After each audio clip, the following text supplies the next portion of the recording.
berabad-abad. Yang namanya cuci kaki, kamis putih, itu melambangkan yang harus melayani itu para kaum berjubah, romo. Ya. Makanya yang dipilih 12 laki-laki.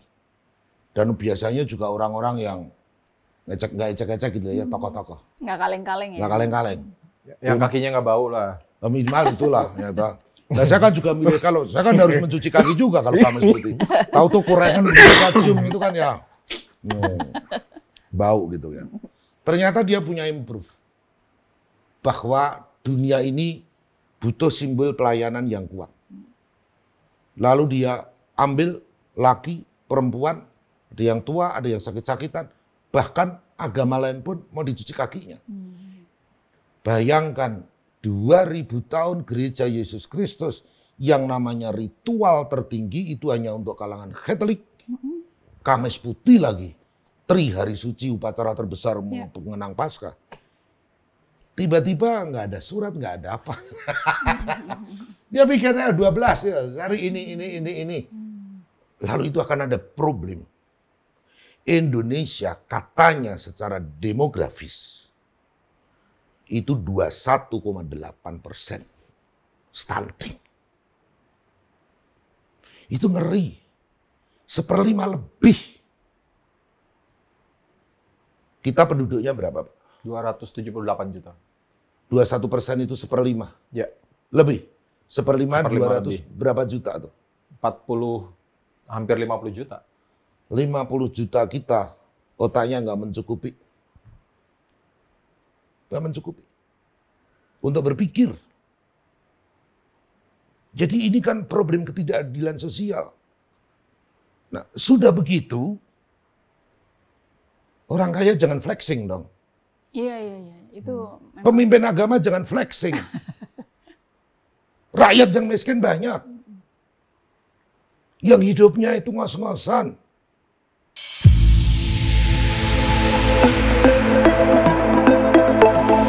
Welcome to Tactics, Talking Policy and Politics bersama saya Iyo dan Didi. Oke, Tamu kita siapa nih? pemirsa, hari ini tamu kita ini Mbak Didi, ini kan berkaitan dengan hari besar nanti tanggal 3 sampai tanggal 6, Indonesia akan kedatangan seorang tamu negara yang juga pemimpin agama Katolik sedunia, yaitu Paus Fransiskus.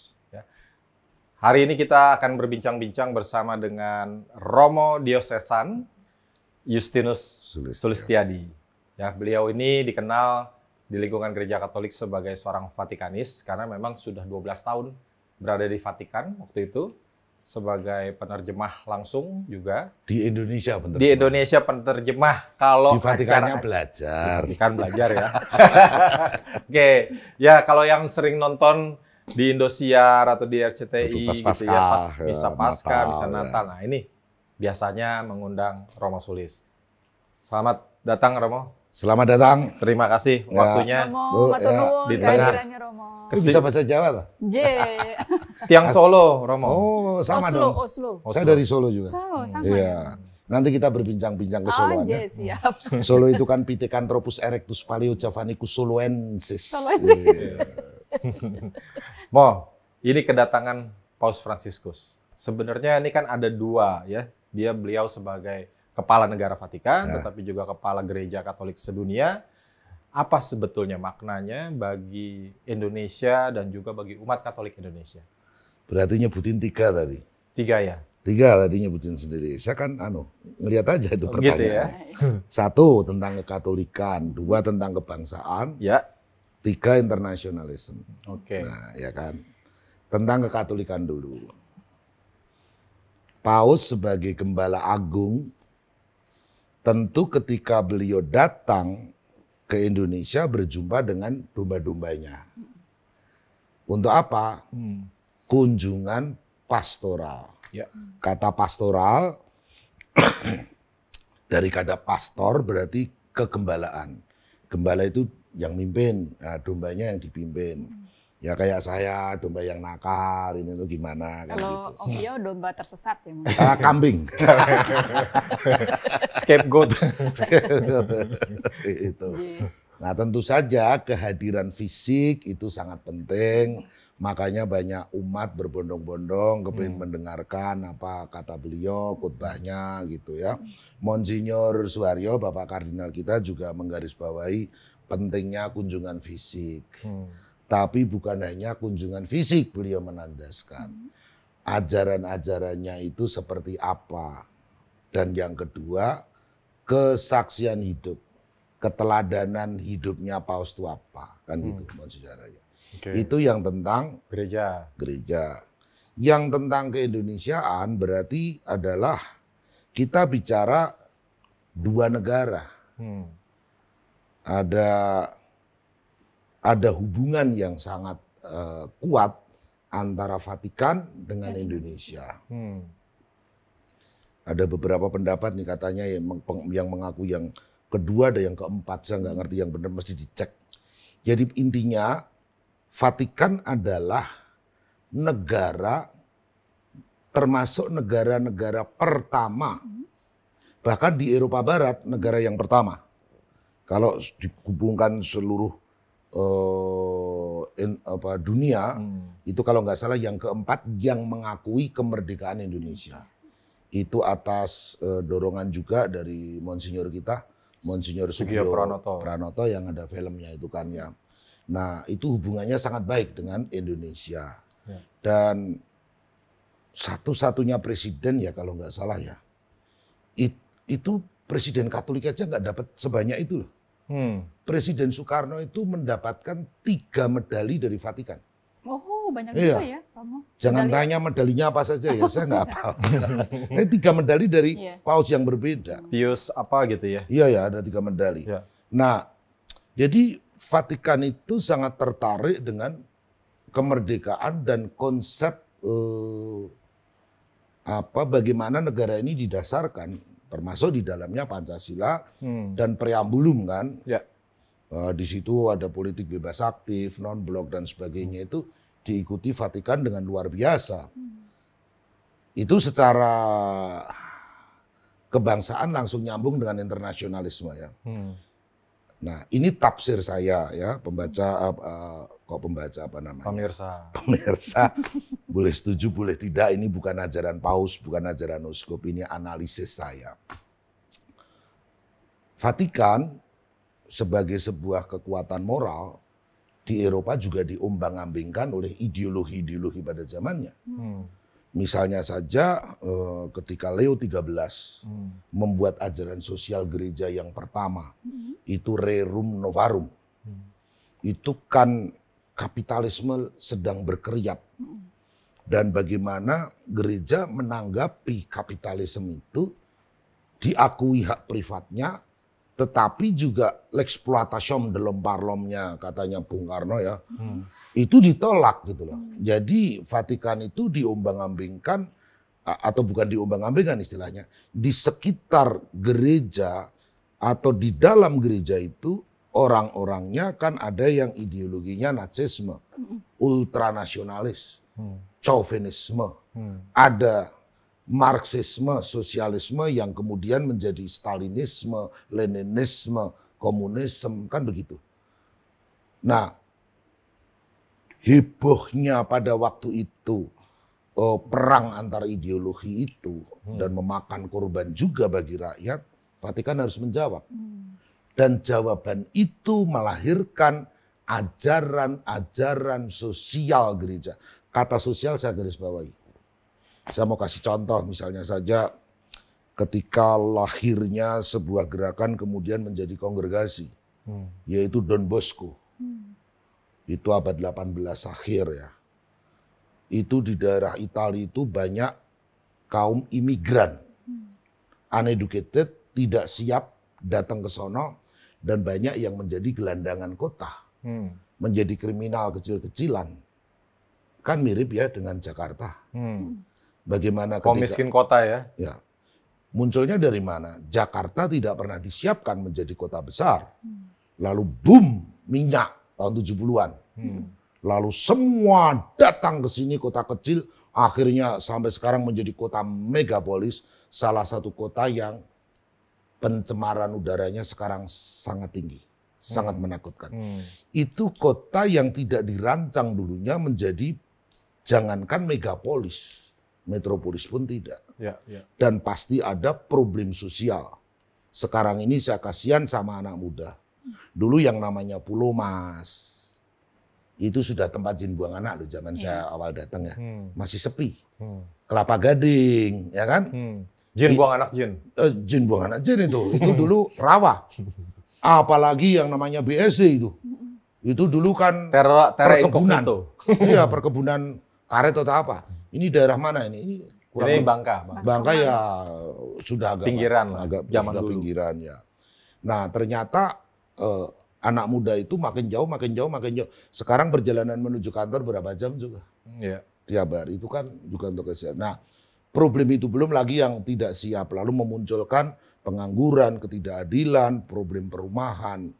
Nah, gerakan dimotori oleh seorang Romo itu akhirnya membuat sekolah tapi sekolah kejuruan untuk menanggapi tuntutan itu. Lalu berhasil membuat pergerakan sekolah-sekolah STM. Supaya anak-anak yang gagal menginsertkan diri pada masyarakat yang berubah kapitalistik itu dapat pekerjaan. Gitu nah, kaitannya dengan Indonesia vokasi sama. jadi udah dari abad 18 nih. Iya, udah. Dan itu Don Bosco. Bekerja sama dengan awam. Zaman dulu itu kalau nggak berjubah, kalau nggak kaum hierarki, itu nggak dianggap. Dan itu sudah kerjasama dengan awam, asosiasi dia mendirikan. Di Indonesia, para founding fathers juga melihat bagaimana kekacauan ideologis. Imperialisme, kolonialisme sudah di mana-mana ya, kita menderita karena itu kan ya. Terus muncul yang sebelah kiri, sosialisme, marxisme, terus kemudian komunisme. Lalu sayup-sayup Jepang. Ya, Dai Nippon, Bangsai kan gitu. Fasisme. Itali, Mussolini. Fasis juga. Fasis. Punya murid namanya Hitler. Hitler akhirnya ngakalin Mussolini. Nah, gereja harus menanggapi pusaran ideologis sementara di Indonesia ini negara mau didasarkan apa? Belum faktor agama. Jadi menurut saya adalah pemikiran para founding fathers yang brilian, politik bebas aktif, anti imperialisme, anti kolonialisme, terus non-blok, sampai 55 akhirnya memperdekakan.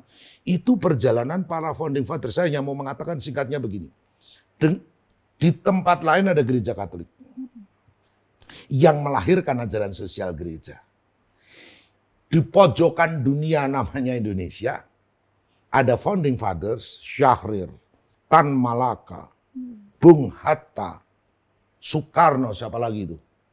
Bahkan kalau ditarik ke 1908, itu mau mencari format atas dasar apa. Lalu terjadilah 5 sila itu. Nah, 5 sila itu memasukkan juga unsur agama sebagai penentu. Ya kan?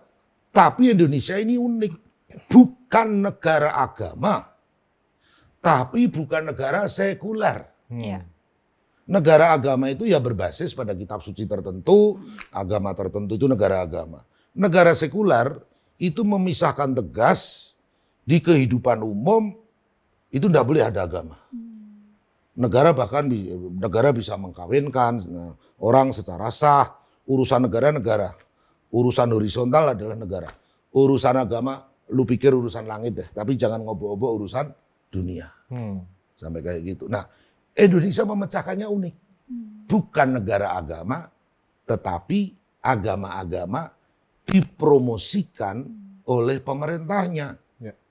Diwadahi, bahkan kemudian terjadi perdebatan memerlukan Kementerian Agama yang harus melindungi semua agama. Ini luar biasa. Pasti di tengah itu, Vatikan juga saling melihat. Dan di sini juga sudah ada uskup yang baru, Monsignor Sugio Pranoto. Jadi menurut saya alasannya lebih karena itu. Jadi Vatikan pun terinspirasi ya, dengan Indonesia ya, dengan Pancasila ya. Ini saya ada catatan Pak Guntur Soekarno, putra pertama Bung Karno, yang waktu tahun 56 ikut kunjungan ke Vatikan. Jadi ternyata Bung Karno tuh 4 kali berkunjung ke Vatikan. Ya. Tahun 47, 56, 58 sama 64. Coba yang 58 nggak diakui Vatikan karena waktu itu terjadi kekosongan tahta suci kan. Oh ya kan ya. pergantian dari Pius ke Paus Yohanes 23. Betul. Nah, waktu kunjungan 56 ke Paus Yohanes 23 itu menyatakan kekagumannya. Karena Pasti. Indonesia bukan negara Katolik, 80 bagian besar mayoritas Muslim, tapi presiden punya ajudan orang Katolik. Oh. Pak Waktu Bambang itu Wijanarko. Wijanarko di Blepe kalau nggak salah. Ya. Dan beliau kagum dengan Pancasila. Ya. Itu catatannya Mas Guntur. Ya. Gitu. Jadi memang sudah sedari lama Dari hubungannya lama. Betul. sudah saling mencintai ini ya. antara Indonesia dan Vatikan. Jadi ini dua pencari di tengah. Kalau saya mikirnya begini, oke lah itu bahwa kemudian quote-unquote Katolik agak diuntungkan dengan sistem itu ya. Ya. Tapi saya melihat secara lebih makro bahwa ada goncangan-goncangan ideologis yang dulu tidak semasif itu. Vatikan mencoba merenungkan goncangan-goncangan ideologis, akhirnya menghasilkan dari Leo 13, kemudian Pius 9, Pius 10, Pius 12 dan seterusnya sampai kemudian ke John Paul itu direnovasi terus, diupdate terus. Yang namanya ajaran, saya garis bawahi, sosial gereja itu. Nah, di Indonesia merefleksikan itu berbuah kepada preambulum dari Undang-Undang Dasar 45 dan Pancasila. Jadi ini ibaratnya dua dunia yang mencari di tengah terombang-ambingnya ideologi gitu loh, dan bagaimana menempatkan agama. Ya. Gitu. Romo, kebetulan saya Muslim gitu ya, dan kami sangat menghormati Paus yang akan tiba di Indonesia esok hari. Kira-kira menurut Romo, makna kedatangan Paus ke Indonesia itu selain untuk umat Katolik, juga untuk umat non-Katolik gitu ya, seperti apa Romo? Karena kami juga kebetulan sangat menghormati Paus ini karena orang yang disucikan oleh umat Katolik tentunya kan tidak sembarangan gitu ya. Jadi makna beliau datang ke Indonesia itu untuk kami yang non-Katolik termasuk yang disusahin juga karena kan udah dihimbau tuh tanggal 5 jangan keluar rumah. Waduh, saya malu itu. Katolik susahin bangsa Indonesia itu. Enggak. Tapi ada yang seneng juga loh. Ada yang seneng karena iya, anak-anak karena nggak masuk kantor. Nggak masuk kantor, work from home. Anak-anak juga study from home. Gitu Iya. Bukan kewajiban kan, anjuran. Iya. Ya begini. Bagaimanapun dunia itu butuh moral guidance. Tidak melalui argumentasi agama karena nanti tergantung agama-agamanya masing-masing. Saya melihat kemampuan Paus ini mempunyai sensibilitas moral dalam keprihatinan bersama seluruh umat manusia. Apa itu keprihatinan umat manusia? Seluruhnya, bahkan termasuk bukan orang beragama. Kaum ateis. Bumi ini terancam. Bumi ini rumah kita bersama. Yuk kamu kaum beragama, bahkan yang tidak beragama, kita pikir bumi ini supaya ada sustainability. Apa itu? Pencemaran udara semakin mengerikan. Jakarta berapa kali itu tertinggi kan? Ya. Terus es mencair. Setiap tahun elevasi laut naik berapa? Kalau ini tidak ada usaha bersama para kapitalis besar, itu nanti pantai Batang, Tegal, habis itu. Air laut masuk. Nanti mau dibikin giant sea wall katanya. Presiden baru. Ada gunanya itu kalau itu nanti akan datang Nuh kedua. Karena es mencair terus menerus. Nah itu kan bersama gitu loh. Dan lagi ketidakadilan. Perdamaian, gereja Katolik selalu mengatakan perdamaian itu hanya bisa terjadi dengan penuh kalau ada keadilan. Kata keadilan dalam bahasa Latin itu justitia.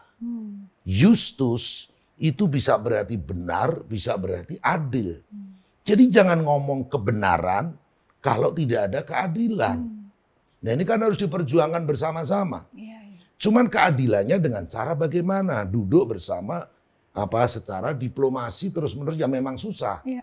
Daripada nanti angkat senjata perang, terus dendam, rantai, violence itu kan yang ditolak. Jadi promosi perdamaian mengangkat problem-problem ketidakadilan dunia yang memang makin lama negara utara makin kaya raya. Ya kita lihatlah di Jakarta itu orang kayanya banyak dan tak terhingga kekayaannya. Sementara saya ngelihat bahkan umat saya sendiri ada yang itu ya jalan masuk itu setapak. Motor itu harus pelan-pelan. Di daerah mana, Romo? Jakarta? Saya di Jakarta Timur. Oh, Jakarta Ya Timur. udah, daerah Cilangkap. Itu yang empet-empetan begitu. 2 anak.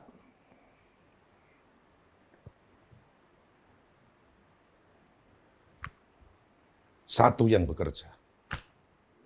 Gaji UMR. Mau apa? Gaji UMR. Lalu itu akan ada problem. Indonesia katanya secara demografis itu 21,8% stunting. Itu ngeri. 1/5 lebih. Ya mudah-mudahan itu cocok. Karena katanya sebelumnya lebih tinggi. Kita cek. Nah, akses tentang data statistik itu harus benar. Jangan-jangan lebih. Ya, tapi saya nggak mau susun ya. Ya. Anggaplah itu 21,8%, tinggi sekali. Ya. Kita penduduknya berapa, Pak? 278 juta. 21% itu 1/5. Ya. Lebih. 1/5 1/5 200 lebih. berapa juta tuh? 40, hampir 50 juta. 50 juta kita otaknya nggak mencukupi. Nggak mencukupi. Untuk berpikir. Jadi ini kan problem ketidakadilan sosial. Nah, sudah begitu, orang kaya jangan flexing dong. Iya. Itu memang Pemimpin agama jangan flexing. Rakyat yang miskin banyak. Yang hidupnya itu ngos-ngosan.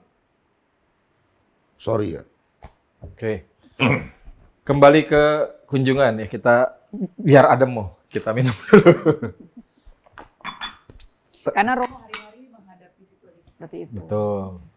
Nah ini dalam sejarah sejak Indonesia merdeka, ini Paus sudah 3 kali berkunjung. Jadi bukan saja Presiden Soekarno 3 kali ke Vatikan, Presiden Soeharto sekali, Paus sudah 3 kali. Jadi kan di dunia kan ada 160 negara lebih gitu ya, Mo. Itu apa sih kriterianya negara yang dikunjungin Paus? Nggak semua dikunjungin Paus kan? Sebagai kepala negara, apalagi sebagai gembala. Ada seleksi-seleksinya mungkin? Apa tuh kriterianya? Yang paling tahu tentang itu hanya 2 orang.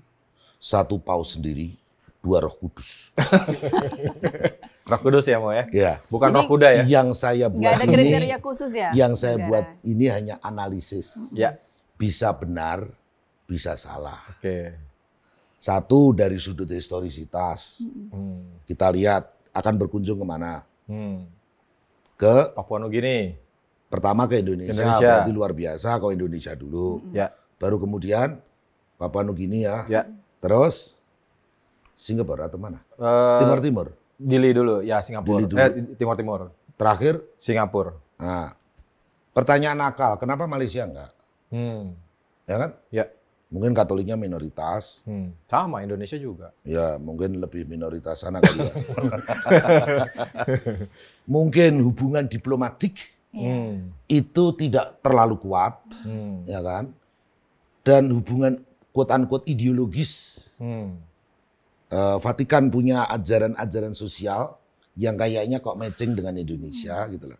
Jadi kita menebak-nebak menganalisis, tapi bahwa hubungan itu sudah lama tadi pasti menjadi prioritas Ya. di Indonesia begitu.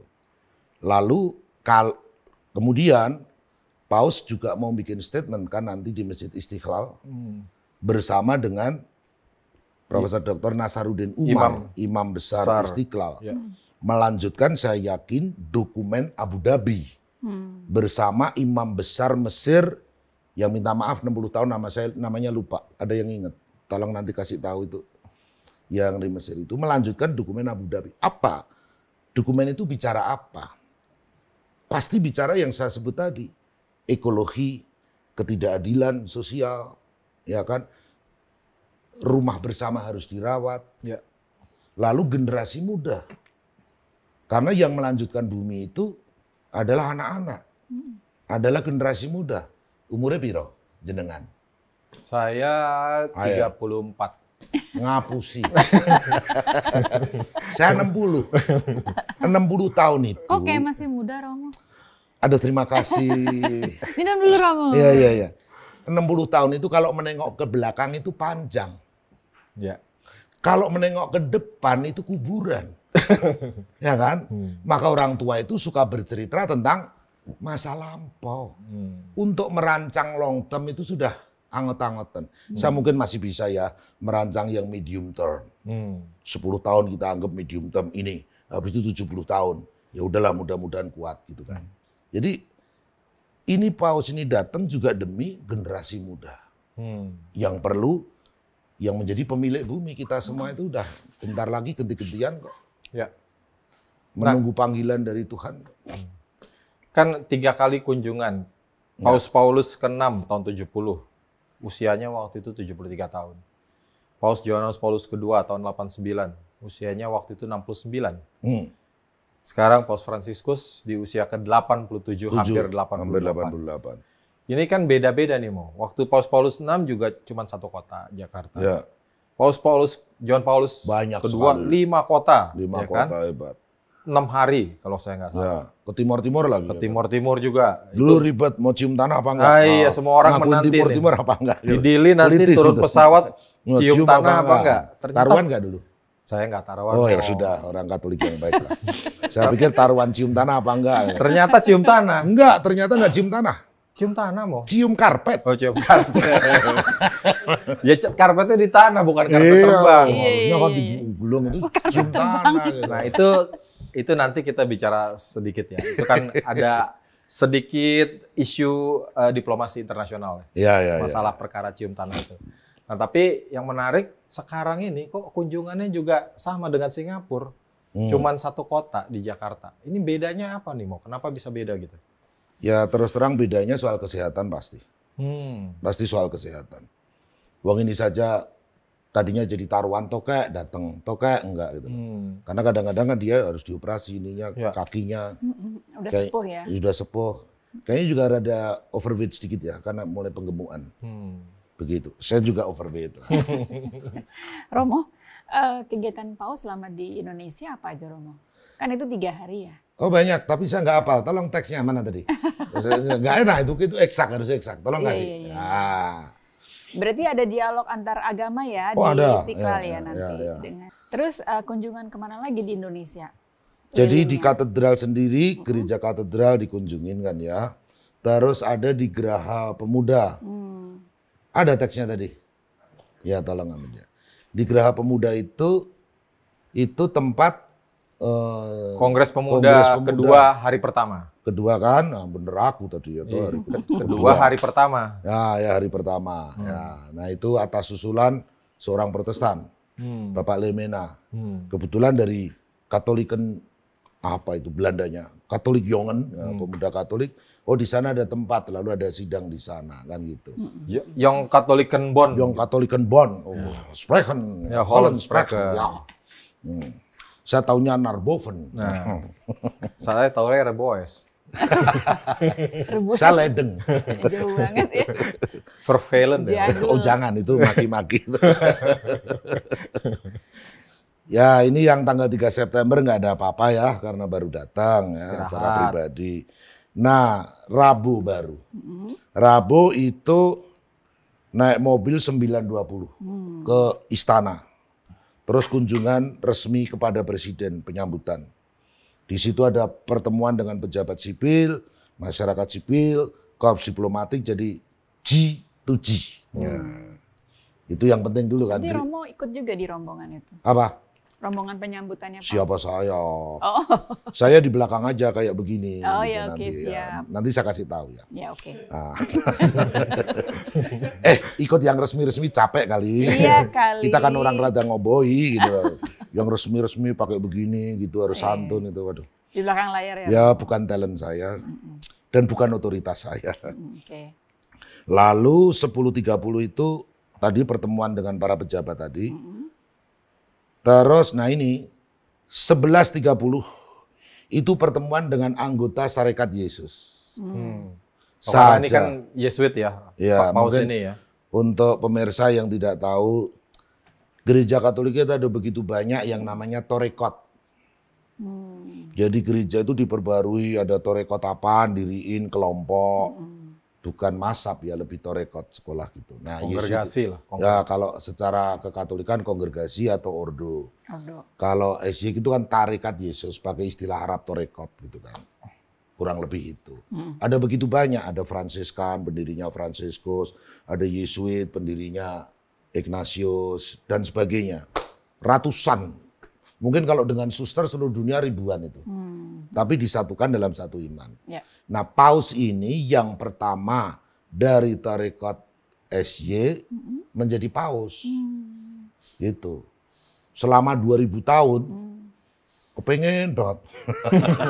Bukan kepengen nanti teman-teman SY apaan gitu. Iya. Baru sekali ini punya Paus SY. Makanya ya wajar nanti berkumpul dengan saudara-saudara setorekot. Itu aja. Oke, ya. Apa yang dibicarakan ya nanti kita lihat lah ya.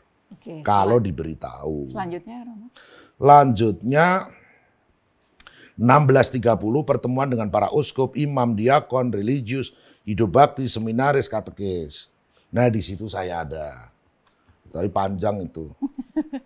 Baru kemudian ya dekat masih di area katedral. Jadi habis itu masih di area katedral ke gedung pemuda itu. Ketemu dengan kaum muda sekolah Okurentes di Geraha Pemuda yang tadi tempat sumpah di situ. Nah di sana ada poin-poin yang pasti dibicarakan, pasti menyangkut soal orang muda, soal edukasi, soal formasi atau. Oh, saya kayaknya diundang tuh ke situ. Saya rasa iya. Anda kan sebagai orang muda, formator orang muda. Di situ pasti bicara kemudaan tentang edukasi dan sebagainya. Udah itu selesai. Nah, Kamis tanggal 5, pagi hari jam 9, itu pertemuan antaragama. Jam 8 lewat 50 mungkin ya. Pagi. Dari kedutaan Vatikan Kan? Ke Istiqlal. ke Istiqlal sekitar 1,5 kilo itu. Nah, lalu pertemuan antaragama, pidato beliau. Jadi ini sudah pidato ketiga. Pidato pertama itu waktu G2G di Istana Kepresidenan. Kedua itu dengan para uskup, imam, diakon itu ya di katedral. Lalu pidato ketiga itu pertemuan antaragama, itu lintas agama itu itu di Istiqlal. Apakah nanti mau lewat terowongan silaturahim apa tidak? Iya. Kita tidak tahu sampai sekarang. Bisa ya, bisa tidak. Itu terowongan luar biasa ya, menghubungkan Istiqlal dan katedral itu ya. Ya, sebagai simbol luar biasa. Jadi kalau mau pindah agama bisa cepat gitu ya. Bukan, artinya kalau mau pindah agama, bawah tanah aja. Bawah tangan. Ini tafsirnya para itu kok serem-serem. Bisa auto pindah gitu ya. Jadi begini, ada lelucon juga. Kan lucu-lucuan juga ya, jangan terlalu serius. Simbol itu sebetulnya di seluruh dunia itu tidak ada simbol terowongan. Makanya dipelesetkan bawah tanah seolah-olah kan. Yang ada itu simbol antara benteng dan jembatan. Bahkan gelar paus itu adalah Pontifex Maximus. Pontifex Maximus dari kata pons, pontis bahasa Latin, artinya jembatan. Sudah jembatan diganti Pontifex, jembatan kesannya agung, dikasih Maximus lagi, Maximusannya yang terbesar. Paus harusnya menjadi jembatan agung untuk lintas ini, itu, dan sebagainya menjadi jembatan. Lawannya benteng. Pada waktu problem di Timur Tengah, saya lupa kapannya, Paus Yohanes Paulus juga mengatakan dalam dunia yang diperlukan oleh umat manusia bukannya benteng, tapi jembatan. Iya. Itu. Kalau benteng kan membatasi, kalau Ya, jembatan menghubungi. menghubungkan. Menghubung surga dan neraka juga katanya dihubungkan dengan jembatan, Mo. Ya, Jembatan tapi saya Siratal ingat, Mustaqim itu. Iya, tapi yang jadi cuman yang dari neraka. ayo itu sampai leluconnya tengah-tengah. Kiai siapa saya dengerin gitu kan ya. Ini ngeledekin kontraktor ini. Aduh. Saya dengerin Kiai Dasat kalau nggak salah. Lupa saya. Saya ingat. Iya. Saya itu masa Covid itu. Saya jadi lintas agama. Saya dengerin kiai-kiai dari desa sampai Khotbahnya. kiai terkenal, Dasat khotbahnya Latif ya? apa ya. Lucu Dasat itu. Latif Nah, ya. lucu. Saya liatin semua. Terus pendeta-pendeta yang saya senengi maupun yang enggak. Itu akibat Covid itu. Jadi Iya, saya iya, hafal iya, itu. iya. Gus Muafik, saya Iya, dengerin lucu baik-baik. ya Romo. Iya, lucu itu. Gondrong. Iya. Terus yang kiai yang suka ke tempat-tempat yang itu apa? Gus Oh, siapa tuh? Gus Miftah. Nah, iya yang gondrong. Gus Baha. Gus Baha, iya. Kalau urusan tauhid, urusan apa hukum agama itu apa namanya? Iya. Fikih. Oh, itu Gus Baha, Baha, ya. gitu. Oke. Weh, saya sekarang lebih Islam loh. Pasca Covid. Lebih Islam dari Islam. Iya, saya nyerap itu pengajaran kiai-kiai. Core of the core. Iya. Romo, kan pernyataan Paus juga bahwa ya hidup jangan terlalu dibawa serius, harus ada sisi komedinya gitu Oke. ya. Ini kayaknya Paus menurut banyak orang salah satu yang progresif gitu ya, Romo ya. Paus ini. Iya, banyak hal yang dia menjadi kecaman dari kelompok konservatif ya. Iya. Oh ya pasti. Karena kayaknya Pausnya chill gitu ya. Jadi begini, Santuy. saya tidak mau membicarakan pro kontranya. Pro kontranya ya. Biarin itu urusan orang-orang yang senang pro kontra. Iya. Saya melihat sensibilitas dia dalam practicability-nya itu. Dia ada sensibilitas pakai gini aja itu. Apa istilahnya kalau di Indonesia? Punya Praktis. feeling. Feeling. Oh. Feeling praktis untuk umat manusia. Misalnya begini. Jadi nggak hanya theoretical aja. Ya enggak. Dia kuatnya, mohon maaf bukan di teoritik ya. Ya, di praktis. Tapi di praktisnya sangat kuat. Contoh misalnya. Berabad-abad yang namanya cuci kaki, Kamis Putih, itu melambangkan yang harus melayani itu para kaum berjubah, Romo. Ya. Makanya yang dipilih 12 laki-laki. Dan biasanya juga orang-orang yang nggak ecek-ecek gitu ya, tokoh-tokoh. Nggak kaleng-kaleng ya. Nggak kaleng-kaleng. Yang kakinya nggak bau lah. Minimal itulah. Ternyata. Nah saya kan juga milih, kalau saya kan harus mencuci kaki juga kalau Kamis Putih. Tahu tuh kurengan cium itu kan ya bau gitu ya. Ternyata dia punya improve bahwa dunia ini butuh simbol pelayanan yang kuat. Lalu dia ambil laki, perempuan, ada yang tua, ada yang sakit-sakitan, bahkan agama lain pun mau dicuci kakinya. Bayangkan 2000 tahun gereja Yesus Kristus yang namanya ritual tertinggi itu hanya untuk kalangan Katolik. Kamis Putih lagi, Tri hari suci, upacara terbesar mengenang Paskah.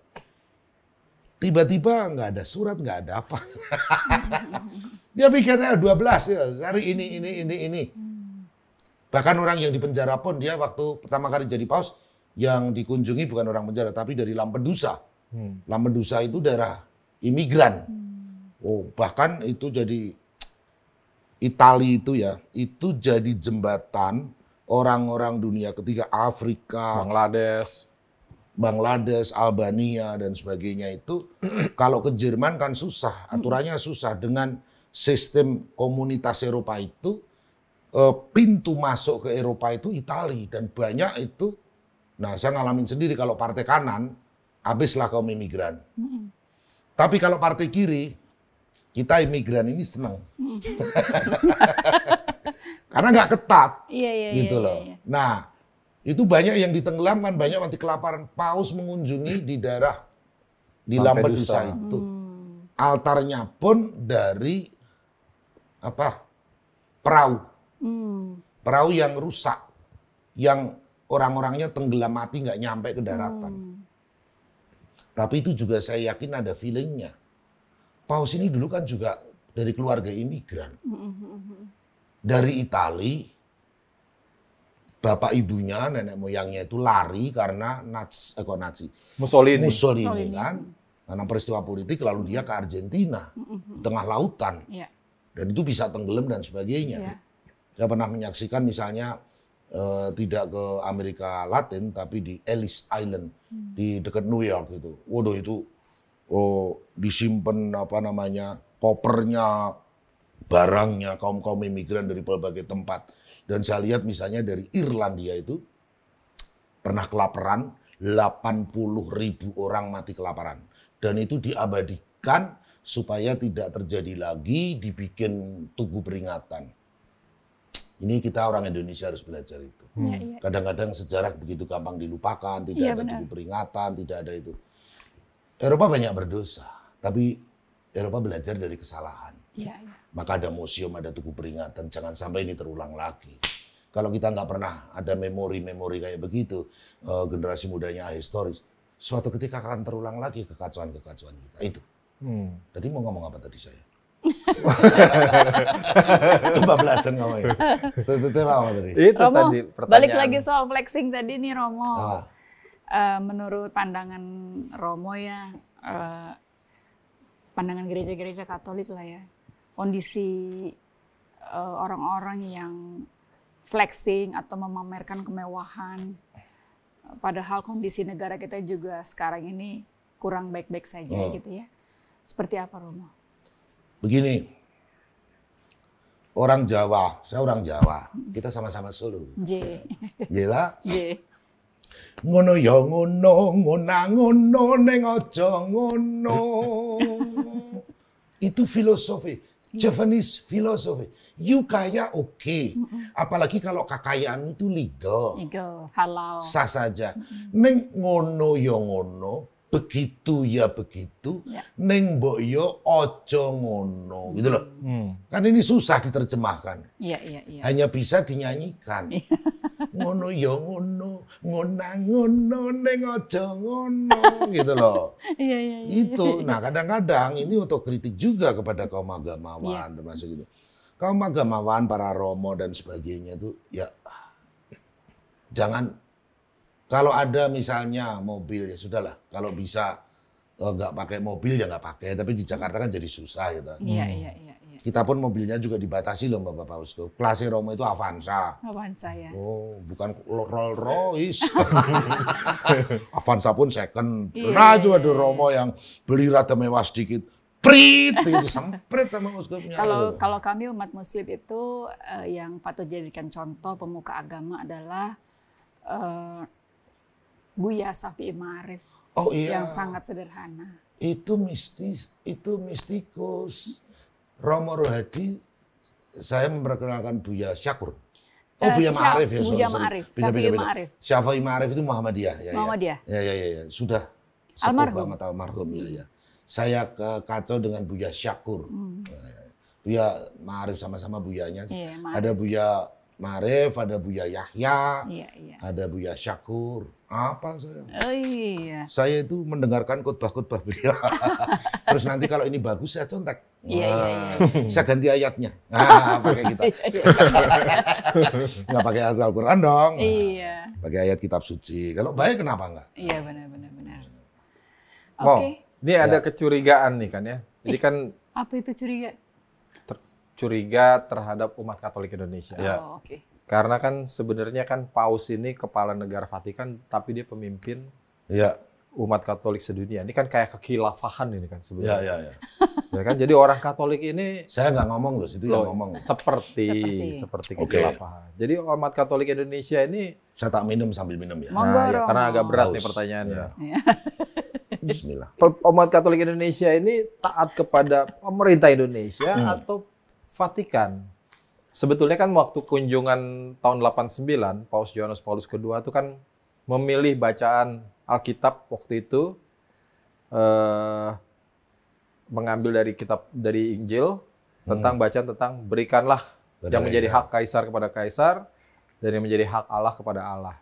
Dan kebetulan beliau juga mengutip semboyannya Monsinyur Sugio Pranoto Betul. menjadi 100% Katolik, 100% Indonesia. Nah ini gimana mau menjawab Gini. kecurigaan ini? Satu, Yesus Kristus itu jelas sekali dalam kitab suci. Ini karena saya ngomong kitab suci dulu lah. Dari tadi kan nggak pernah ngomong kitab suci. Biar nggak pada ragu itu para pemirsa gitu ya, saya ngomong kitab suci. Kita ngomongnya Marxisme begini-begini. Di dalam kitab suci, pada waktu terutama Yesus itu dituduh menjadi raja oleh Pontius Pilatus, itu Pasio, ini lagi saya sengsara dan sebagainya gitu kan. Kerajaanku bukan dari sini. Ada mesianis politik yang itu nanti diikuti oleh beberapa sekte orang Israel, ya, dan mesianisme dari hamba Yahweh yang menderita. Jadi ada dua mesianisme. Misalnya Yudas Iskariot itu kaum Zilot mengikuti mesianisme politik. Mesianisme politik itu apa? Bahwa untuk menegakkan ajaran dari Tuhan, politik harus diambil dan rajanya itu nanti diurapi menjadi raja yang terpilih. Dan dengan dasar agama itulah mesianisme politik. Nah, Yesus dari awal menegaskan kerajaanku bukan dari sini. Kalau kerajaanku dari sini, pasti tentara-tentaraku sudah membelaku. Jadi Yesus Kristus jelas dari seluruhnya. Bahkan para rasul pun dulu juga salah paham. Misalnya ketika Yesus mewartakan akan menderita, terus Petrus kan ngomong sekali-sekali tidak. Habis dipuji, bukan kamu yang ngomong tapi Allah, terus nyala kamu iblis. Baru saja dipuji, langsung diiblis-ibliskan tuh. Paus pertama itu sama Yesus gitu. Karena Petrus pun bermimpi kalau nanti Yesus jadi raja Israel, pilihan Allah berdasarkan agama, lumayan lah. Jadi menteri lah ya.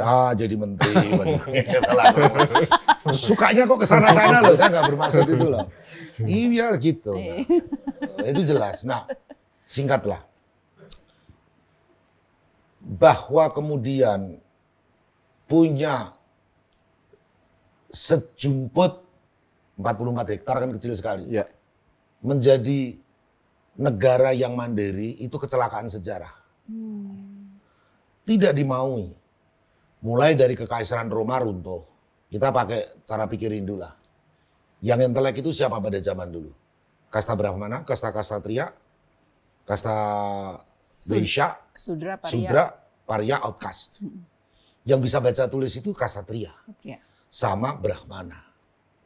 Ketika Ksatria rontok, pemerintahan rontok, kekaisaran Roma hancur lebur, barat dulu baru timur. Nah, rakyatnya kan chaos. Disitulah pelan-pelan para uskup itu, Para Brahmin itu. para Brahmin turun gunung. Gitu.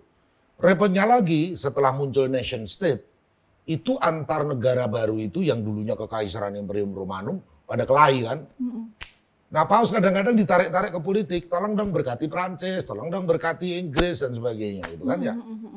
Bahkan pernah dapat hadiah, saya lupa, ketika memenangkan Pepin Penda yang memberi hadiah tanah sama rakyatnya.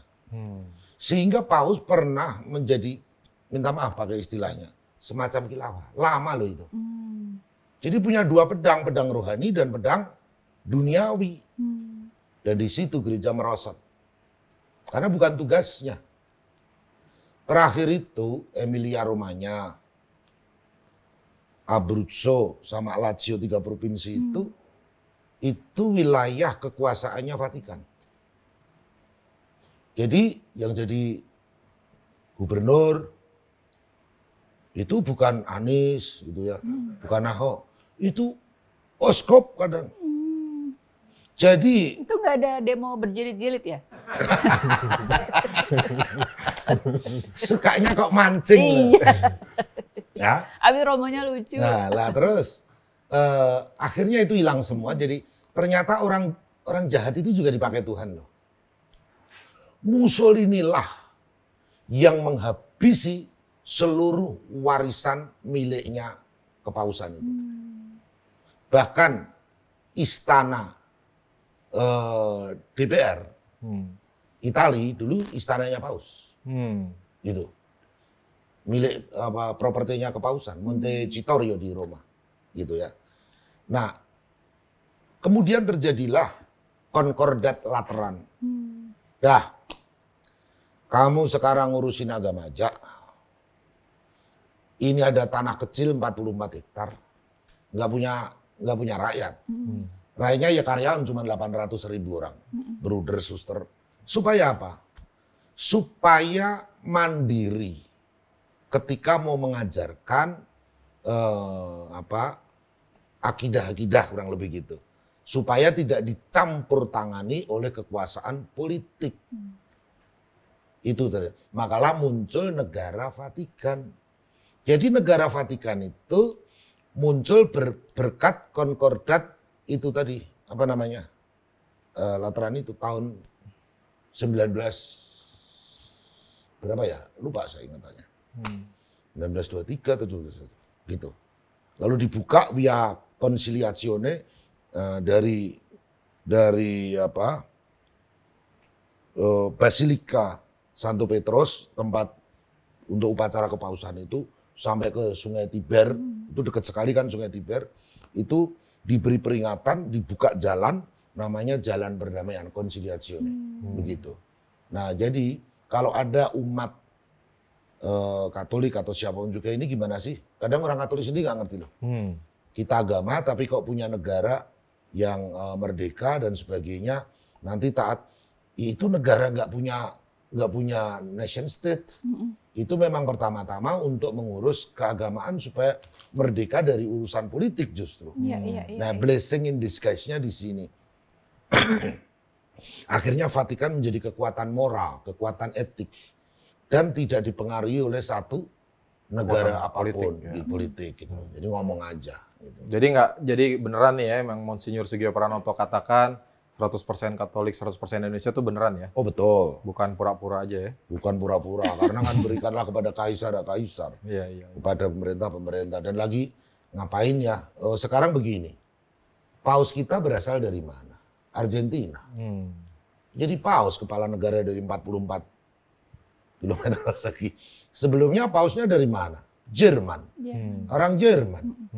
Nggak punya kebangsaan Vatikan itu enggak ada. Itu sama Kebayoran Baru aja, gedean Kebayoran Baru tuh ya? Iyalah. Terus sebelumnya lagi dari mana? Polandia. Jadi dari manapun. Iya. Jadi menurut orang-orang suci dimurnikan dari keduniawian, dikembalikan kepada, kalau istilah NU itu kembali ke apa namanya? Kitoh. Itu. Bahwa gereja itu bukan begitu. Gitu. Gereja itu ranahnya ini, tapi ya blessing in disguise. Jadi punya Vatikan, ada kemerdekaan, bayangin kalau tidak merdeka ya. Itu nanti dipengaruhi oleh politik Itali, dipengaruhi oleh politik Prancis. Nah, repotnya kayak dulu antara Inggris dan Prancis berantem, korbannya siapa? Ada yang nonton film nggak? Jeanne d'Arc. Enggak. Di mana Romo? Joan d'Arc. Jean d'Arc. Ya, itu katanya secara Prancis Jeanne d'Arc. Oh, gitu bacanya. Parlez-vous français? Sorry, gitu ya. Nah, itu minta maaf istilahnya semacam di fitnah gereja. Dulu kan dibakar hidup. Iya, bidah. Ternyata setelah penelitian luar biasa, seorang santa luar biasa. Itu yang mendapatkan suara-suara dan itu yang memerdekakan Prancis dari Inggris. Tapi karena komplikasi politik malah dia dibakar hidup-hidup. Dan ternyata seorang santa. Gitu. Oke, terakhir nih Mo. Saya termasuk orang yang nggak percaya kebetulan. Ya kan? Bahwa segala sesuatu itu bukan karena coincidence, tapi memang sudah pengaturan semesta. Ini menarik buat saya, 3 paus yang datang ke Indonesia ini 3 paus yang punya sesuatu. Yang pertama Paus Paulus ke-6. Dia yang menutup Konsili Vatikan kedua, meresmikan hasil keputusan Konsili Vatikan kedua, sebuah revolusi besar dalam gereja Katolik. Yang kedua datang, Yohanes Paulus kedua, paus pertama non-Itali. Tunggu dulu, Anda melupakan satu paus. Yohanes Paulus pertama yang cuma 30 hari. Oh iya, tapi kan nggak ke Indonesia. Oh iya, enggak. Ini yang ke Indonesia nih, Mo. Yohanes Paulus kedua ke Indonesia. Paus pertama. Cocok jadi Romo juga nih. Romo Romanus Sumario. Betul. Paus pertama di luar Itali. Oke. Ya kan? Nah sekarang yang kesini yang sekarang, Paus Fransiskus. Paus pertama di luar Eropa.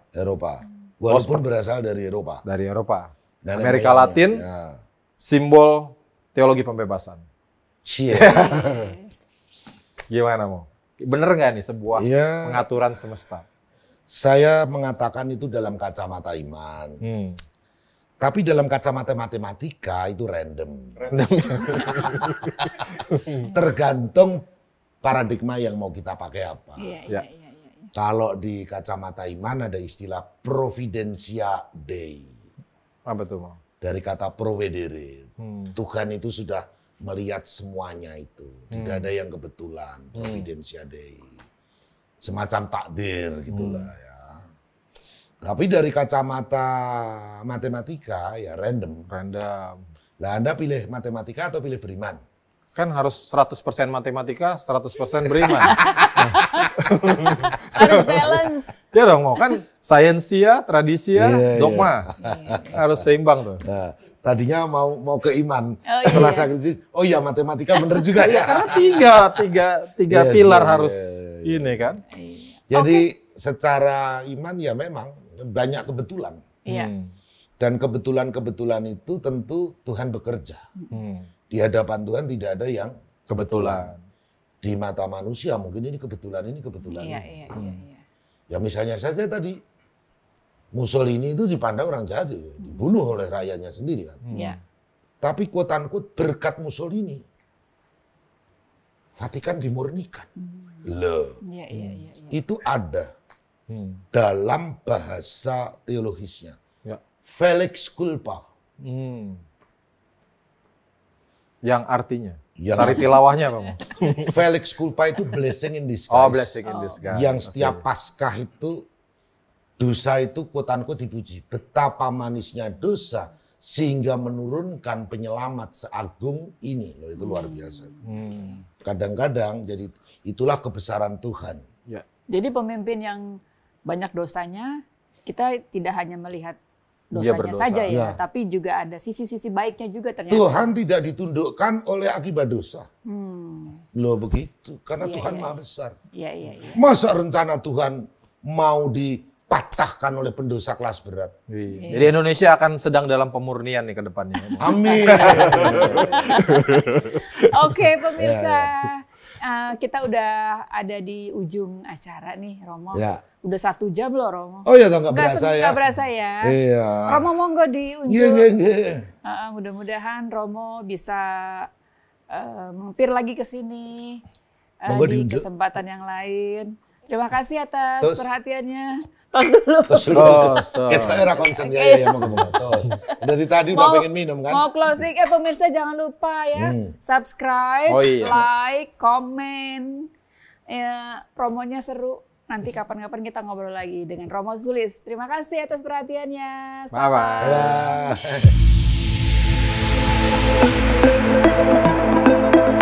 Bye.